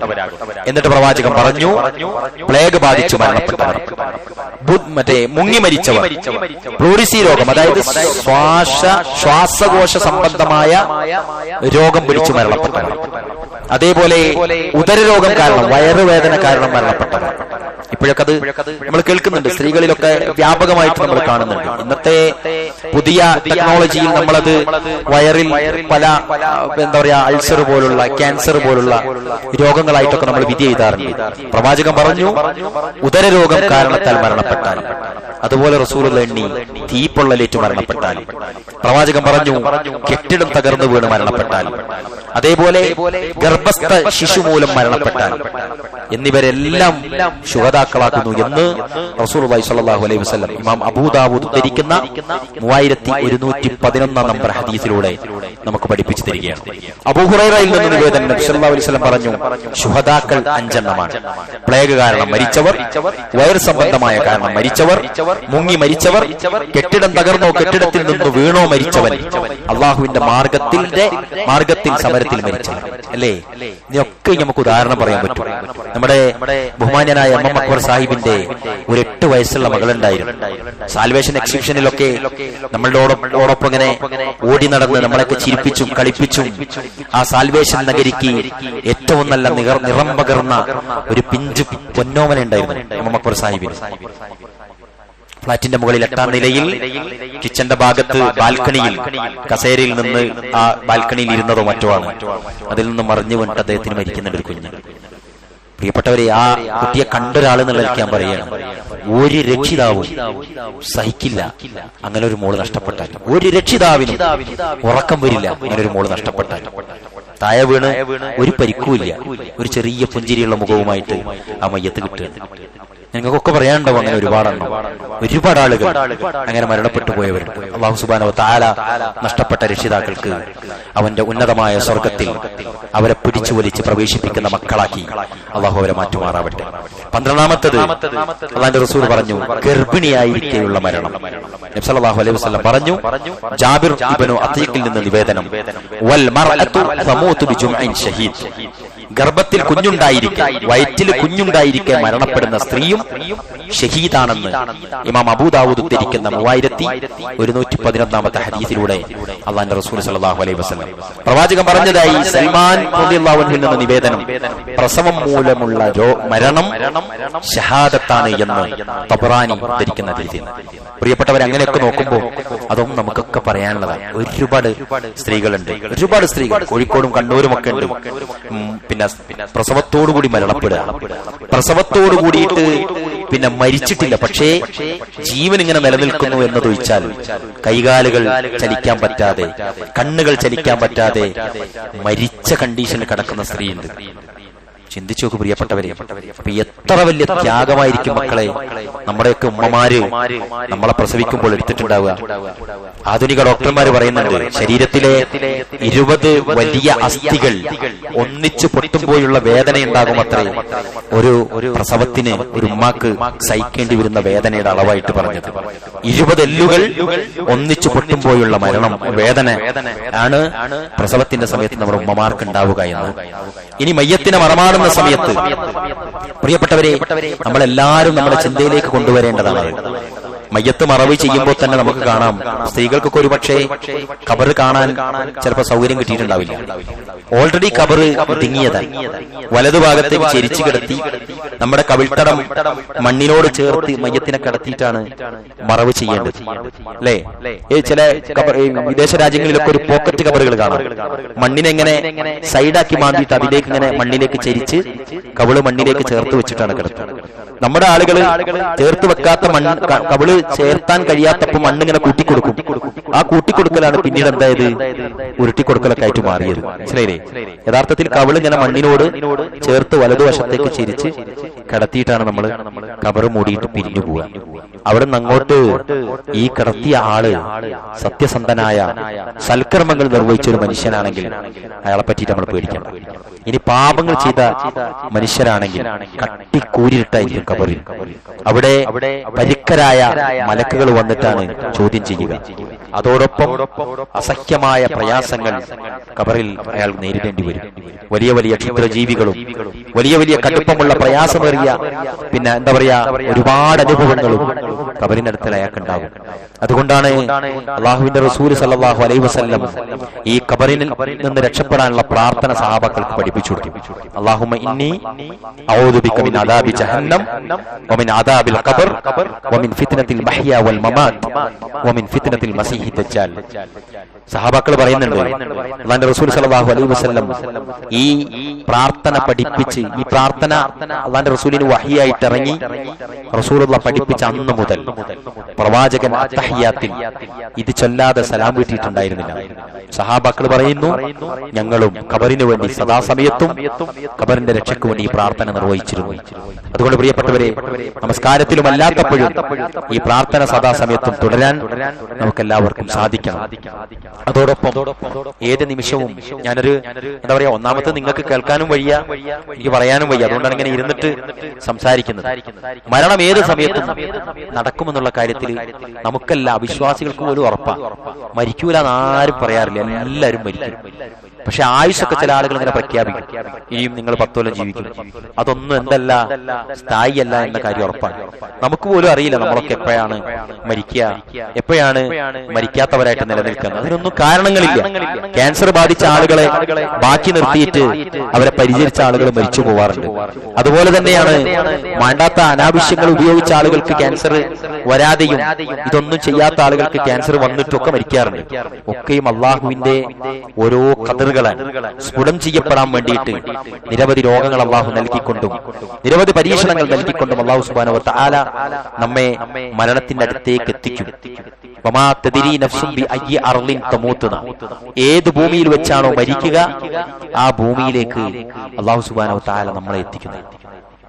എത്ര ആളുകളെ അള്ളാന്റെ റസൂലിന്റെ പള്ളിയിൽ പരിശുദ്ധ ഖുർആൻ പഠിച്ചിരുന്ന 70ഓളം ഖുറാഅുകളെ അള്ളാന്റെ റസൂൽ ഒരു ഗോത്രത്തിലേക്ക് പ്രബോധനത്തിനായിട്ട് അയച്ചിട്ട് അവരെല്ലാവരും അവിടുത്തെ ആളുകളെ ചതിച്ചു കൊന്നു കളഞ്ഞിട്ടുണ്ട്.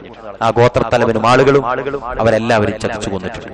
അതേപോലെ റസൂലുള്ള നിരവധി ഗോത്രങ്ങളിലേക്ക് ആളുകളെ അയച്ചു.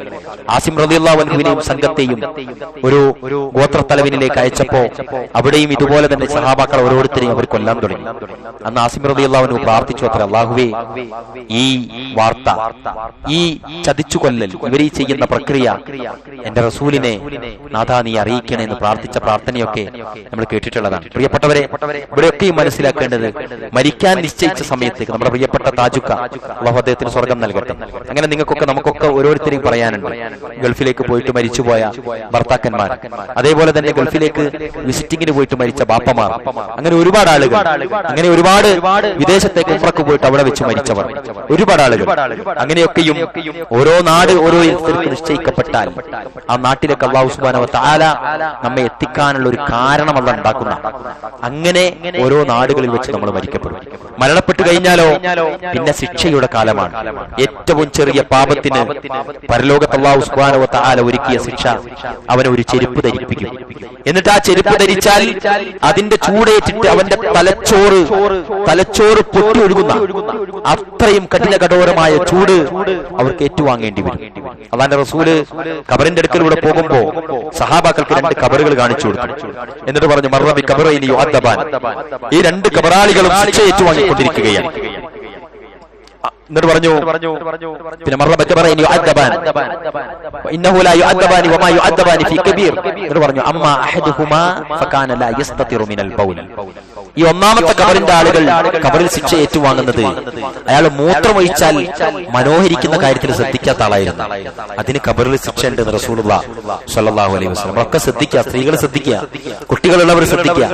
മൂത്രമൊക്കെ വീട്ടിലൊരു നനവ് കാണുമ്പോൾ മൂത്രം ആണോ എന്ന് ചോദിച്ചാൽ നമ്മൾ ആദ്യം പറയും മൂത്രം അല്ലാന്ന് പറയാം. മൂത്രം അല്ലാണ്ടാക്കാനാണ് മിക്ക സ്ത്രീകൾക്കും ഇഷ്ടം. കാരണം എന്താ, മൂത്രം ആക്കി മാറ്റിയാൽ അത് തുടക്കുന്ന പണിയും കൂടി വരും. അത് മൂത്രം ആയിരിക്കൂല നമ്മൾ പറയാം. ബാത്റൂമിൽ അതേപോലെ തന്നെ നമ്മൾ എല്ലാവരും ശ്രദ്ധിക്കുക, മൂത്രത്തിന്റെ കാര്യത്തിൽ നമ്മൾ നല്ല ജാഗ്രത പുലർത്തേണ്ടതുണ്ട്.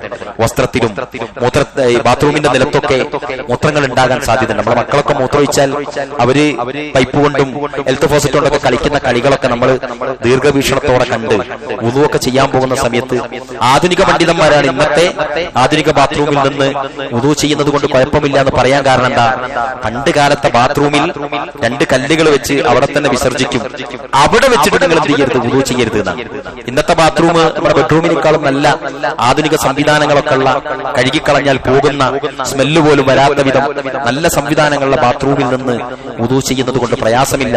അവരുടെ പ്രാർത്ഥനകൾ അതിന്റെ പുറത്തു നിന്നാവുന്നതാണ് നല്ലത് എന്നൊക്കെ പണ്ഡിതന്മാർ പറയുന്നു. പ്രിയപ്പെട്ടവരെ, ഞാൻ പറഞ്ഞു വന്നത്, ഇങ്ങനെയൊക്കെ മൂത്രമൊഴിക്കുന്ന സമയത്ത് നമ്മൾ തൊടുന്ന ടാപ്പിലും അതുപോലെ നിലത്തുമൊക്കെ ഈ പറഞ്ഞത് ഉണ്ടാവാൻ സാധ്യതയുണ്ട്. അപ്പൊ ഒരു ചപ്പലൊക്കെ ധരിച്ച് മൂത്രം ഒരിക്കലും തന്റെ മേത്തില്ല, താൻ നമസ്കരിക്കുന്ന സ്ഥലത്തില്ല, തന്റെ കുട്ടി ഇടപഴകിയ ബെഡിലില്ല എന്നൊക്കെ ഒരു ഉറപ്പുവരുത്തല് അതിന്റെ സൂക്ഷ്മതയുടെ ഭാഗമാണ്. അതോടൊപ്പം ഇതുമായി ബന്ധപ്പെട്ട 1-2 കാര്യങ്ങളോട് പഠിപ്പിക്കാം. ഓവറായിട്ട് നമ്മൾ അത് ആലോചിച്ചിട്ടൊരു വസ്വാസ് നമുക്ക് ഉണ്ടാകാൻ പാടില്ല.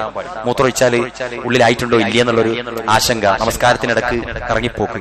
പൂർണ്ണമായ ബോധ്യമുണ്ടെങ്കിലേ ഇതൊക്കെയും ആവശ്യമുള്ളത്. മാത്രവുമല്ല, അതൊരു രോഗിയാണെങ്കിൽ, അല്ലാഹുവിന്റെ റസൂൽ പഠിപ്പിക്കുകയാണ്, മൂത്രം ഇങ്ങനെ ഇടക്കിടക്ക് ഇങ്ങനെ പോകുന്ന രോഗിയാണെങ്കിൽ അവർക്ക് അവിടെ പഞ്ഞി വെച്ചും പാമ്പറുകൾ ഉപയോഗിച്ചൊക്കെ എന്ത് ചെയ്യാം, അവർക്ക് നമസ്കാരത്തിൽ തുടരാം.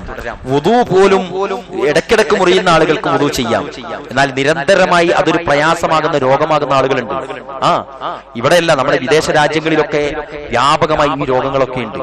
ഈ നിലനിർത്താൻ കഴിയാത്ത വിധം പേശികൾ നഷ്ടപ്പെട്ടവരായിട്ടൊക്കെ ജീവിക്കുന്ന ആളുകളുണ്ട്. അങ്ങനെയുള്ള ആളുകൾക്കൊക്കെ ആദ്യത്തെ വുദൂവിൽ അത് തുടരാമെന്ന് പറഞ്ഞവർ വരെയുണ്ട്. അല്ലാഹു ആലം, കൂടുതൽ അറിയുക വലിയ പണ്ഡിതന്മാർക്കാണ്. അല്ലാഹുവിന്റെ റസൂൽ സല്ലല്ലാഹു അലൈഹി വസല്ലം പഠിപ്പിച്ച പ്രകാരം ഇവിടേക്കും സൂക്ഷ്മത പുലർത്തലാണ്. അല്ലാതെ പോവാൻ കഴിയാത്തപ്പോഴും ഹറമിന്റെ ഉള്ളിൽ കുടുങ്ങിപ്പോയാലൊന്നും അല്ല, മറിച്ച് രോഗാതുരമായ അവസ്ഥയിൽ ആ കാരണത്താൽ ഒന്നും തന്നെ എന്തില്ല, നമസ്കാരം ഒഴിവാക്കുക എന്നുള്ളൊരു സിസ്റ്റം ഇല്ല. അവിടെയൊക്കെയും അതിന് ഉപാധികൾ നിശ്ചയിച്ചുകൊണ്ട്, അതിനുള്ള പ്രതിരോധങ്ങൾ വെച്ചുകൊണ്ട്, അതിനുള്ള മാർഗങ്ങൾ സ്വീകരിച്ചുകൊണ്ട് അതൊക്കെയും തുടരാവുന്നതാണ്. അപ്പൊ മൂത്രത്തിന്റെ കാര്യത്തിൽ നമ്മൾ ശ്രദ്ധിക്കണം. രണ്ടാമത്തത് പറഞ്ഞു അമ്മൽ ആഖറു ഫകാന യംശി ബിൻ നമീമ. രണ്ടാമത്തെ ആള് നാട്ടില് നമീമത്ത് പരദൂഷണം പറഞ്ഞു നടക്കലായിരുന്നു അയാളെ പണി. ഏഷണിയും പരദൂഷണമായിരുന്നു അയാളെ പരിപാടി. അവർക്ക് നരകത്തിൽ ശിക്ഷയുണ്ടെന്ന് റസൂലുള്ളാഹ് മിഅ്റാജ് യാത്രയിൽ പോയ വേളയിൽ ചില ശിക്ഷകൾ പ്രിയപ്പെട്ടവരെ അല്ലാഹുവിന്റെ റസൂലിന് കാണിച്ചു കൊടുത്തിട്ടുണ്ട് ജിബ്രീൽ അലൈഹിസ്സലാത്തു വസ്സലാം. ഒരു മനുഷ്യനെ ഇങ്ങനെ കടത്തിയിട്ടുണ്ട്. അതിന്റെ അടുക്കൽ ഒരാൾ ഇരിക്കുന്നു. എന്നിട്ട് ഒരുപാട് കുളത്തുകളുള്ള ഒരു കുളത്തിങ്ങനെ കയറിൽ കെട്ടിയിട്ട് അയാളുടെ വായിലേക്ക് ഇങ്ങനെ ഇറക്കി, തൊണ്ടയിലേക്ക് ഇറക്കി, അവരുടെ ചെറുനാവിന്റെ തായിലേക്ക് ഇറക്കി, തൊണ്ടയിന്റെ അടിയിലേക്ക് എത്തുമ്പോൾ അത് പിടിച്ചു വലിച്ചു പൊട്ടിച്ചു കളയുന്ന, അത് ഭീതിയോടെ അട്ടഹാസത്തോടു കൂടി അയാൾ നിലവിളിക്കുന്ന, ഒരുപാട് രക്തങ്ങളൊക്കെ ഇങ്ങനെ എന്താ പറയാ തെറിക്കുന്ന, ആകെ തകർന്നു പോകുന്ന ശിക്ഷാമുറകൾ. എന്നിട്ട് അയാൾക്ക് വീണ്ടും പഴയതുപോലെ രൂപ അല്ലാഹു കൊടുക്കും. അത് വീണ്ടും ആവർത്തിക്കും. അത് കണ്ട് പേടിച്ച് ഉറച്ച് അല്ലാഹുവിന്റെ റസൂൽ സ്വല്ലല്ലാഹു അലൈഹി വസല്ലം ജിബ്രീലിനോട് ചോദിക്കുന്നുണ്ട്, ആരാണ് ജിബ്രീലെ ഈ കൂട്ടർ, ആർക്കാണ് ഈ ശിക്ഷ? അല്ലാഹുവിന്റെ റസൂൽ പറഞ്ഞു, ഭൂമുഖത്ത് കളവ് പറഞ്ഞു നടന്ന ആൾക്കുള്ള ശിക്ഷയാണ് അത് എന്നാണ് റസൂലുള്ളാഹി സ്വല്ലല്ലാഹു അലൈഹി വസല്ലം. പ്രിയപ്പെട്ടവരെ, നമ്മളെല്ലാവരും സൂക്ഷിക്കുക. അതേപോലെ തന്നെ ഒരുപാട് ശിക്ഷാമുറകൾ അല്ലാഹുവിന്റെ റസൂൽ, ഒരു വിഭാഗം ആളുകൾ റസൂൽ കാണുകയാണ്. ലമ്മാ ഉരിജ ബി മറർതു ബിഖൗം, ഒരു വിഭാഗം ആളുകളുണ്ട് അവിടെ. ലഹും അൽഫാറും മിൻ നുഹാസ്, അവരുടെ കൈകൾക്ക് ചെമ്പിന്റെ വിരലുകൾ, നഖങ്ങളാണ് അല്ലാഹു കൊടുത്തിരിക്കുന്നത്. ലഹും അൽഫാറും മിൻ നുഹാസ് യഖ്ബിശൂന വുജൂഹഹും വസുദൂറഹും, അവർ ആ ചെമ്പിന്റെ നീളമുള്ള കൂർത്ത നഖങ്ങൾ കൊണ്ട് അവരുടെ മുഖം തന്നെ ഇങ്ങനെ ഒളിച്ചുകൊണ്ടിരിക്കുന്നു, പറിച്ചുകൊണ്ടിരിക്കുന്നു, നിലവിളിച്ചുകൊണ്ട് വേദന സഹിക്കാനാവാതെ അവരുടെ കൈകൾ ഈ പണിയെടുത്തുകൊണ്ടിരിക്കുന്നു. റസൂലുള്ളാഹി ചോദിച്ചു, മൻ ഹൗലായി യാ ജിബ്രീൽ, ആരാണ് ജിബ്രീലെ ഈ കൂട്ടർ എന്ന് ചോദിച്ചപ്പോൾ അല്ലാഹുവിന്റെ റസൂലിനോട് ജിബ്രീൽ അലൈഹിസ്സലാത്തു വസ്സലാം പറഞ്ഞ മറുപടി, ഹൗലായി ലഹൂമൻ നാസ് വയതഊന ഫീ ആറാദിഹിം, ഇവർ ജനങ്ങളുടെ മാംസം തിന്ന് ജീവിച്ച ആളുകളാണ്. അതുകൊണ്ട് പ്രിയപ്പെട്ടവരെ, മറ്റുള്ള ആളുകളുടെ കുറ്റവും കുറവും പോരായ്മയും അനുവദിക്കാത്തൊരു സ്ഥലത്തും പറഞ്ഞു കൊടുക്കുന്നവരായി നമ്മൾ ജീവിക്കരുത്. ബാക്കിയുള്ള എല്ലാ മേഖലകളിലും ഹറാമുകളായ വ്യഭിചാരത്തിനും പലിശക്കുമൊക്കെയുള്ള ശിക്ഷ അതിഭീകരമാണ് പ്രിയപ്പെട്ടവരെ. അതിലേർപ്പെടുന്ന ഓരോ നഖവും ഓരോ വിരലും വലിയ ചൂളയിൽ വെച്ച് വറക്കപ്പെടുമെന്നാണ് റസൂലുള്ളാഹി സ്വല്ലല്ലാഹു അലൈഹി വസല്ലം പറഞ്ഞത്.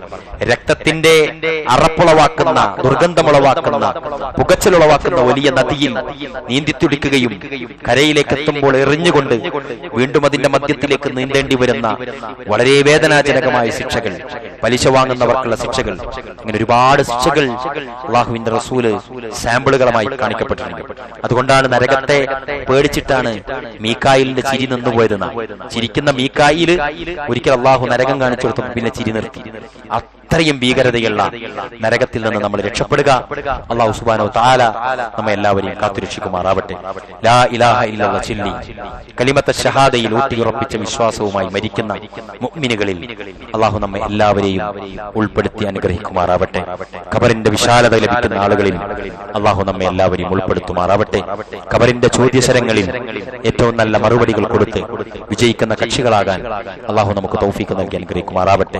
വിചാരണ നാളിൽ പ്രയാസപ്പെടുന്ന ആളുകളിൽ നിന്ന് അല്ലാഹു നമ്മെ എല്ലാവരെയും കാത്തുരക്ഷിക്കുമാറാവട്ടെ. നരകത്തിന്റെ ഭീതിതമായ അവസ്ഥയിൽ നിന്ന് അല്ലാഹു രക്ഷപ്പെടുത്തുകയും അവന്റെ വിശാലമായ ജന്നാത്തുൻ നഈമിൽ നമ്മെ എല്ലാവരെയും ഒരുമിച്ച് കൂട്ടുകയും ചെയ്യുമാറാവട്ടെ. നമ്മുടെ എല്ലാ നോമ്പും, നമ്മുടെ എല്ലാ നമസ്കാരവും, നമ്മുടെ എല്ലാ സക്കാത്തും ഹദിയയും സ്വതക്കയും അല്ലാഹു നമ്മെ ഉന്നതമായ പ്രതിഫലം നൽകുന്ന കർമ്മങ്ങളായി നമ്മിൽ നിന്ന് അല്ലാഹു സ്വീകരിക്കുമാറാവട്ടെ. അല്ലാഹുമ്മ ഗഫിർ ലിൽ മുഅ്മിനീന വൽ മുഅ്മിനാത്ത് വൽ മുസ്ലിമീന വൽ മുസ്ലിമാത്ത് വൽ അഹ്യാഇ മിൻഹും വൽ അംവാത്ത് ഇന്നക മുജീബു ദഅവാതി യാ ഖാദിയൽ ഹജാത്ത്. അല്ലാഹുമ്മ ഇന്നാ നഊദു ബിക മിൻ അദാബി ജഹന്നം വമിൻ അദാബിൽ ഖബ്ർ വമിൻ ഫിത്നത്തിൽ മഹ്യാ വൽ മമാത്ത് വമിൻ ഫിത്നത്തിൽ മസീഹിദ് ദജ്ജാൽ. അല്ലാഹുമ്മ ഇന്നാ നസ്അലുകൽ ജന്ന വനഊദു ബിക മിനൻ നാർ. അല്ലാഹുമ്മ ഇന്നക അഫുവ്വുൻ തുഹിബ്ബുൽ അഫ്വ ഫഅഫു അന്നാ. തവഫനാ മുസ്ലിമൻ വഅൽഹിഖ്നാ ബിസ്സാലിഹീൻ. ആമീൻ ബിറഹ്മതിക യാ അർഹമർ റഹീമീൻ. വസല്ലല്ലാഹു വസല്ലം വബാറക അലാ നബിയിനാ മുഹമ്മദിൻ വഅലാ ആലിഹി വസഹ്ബിഹി അജ്മഈൻ. വൽഹംദുലില്ലാഹി റബ്ബിൽ ആലമീൻ. വസ്സലാമു അലൈക്കും വറഹ്മത്തുള്ളാഹി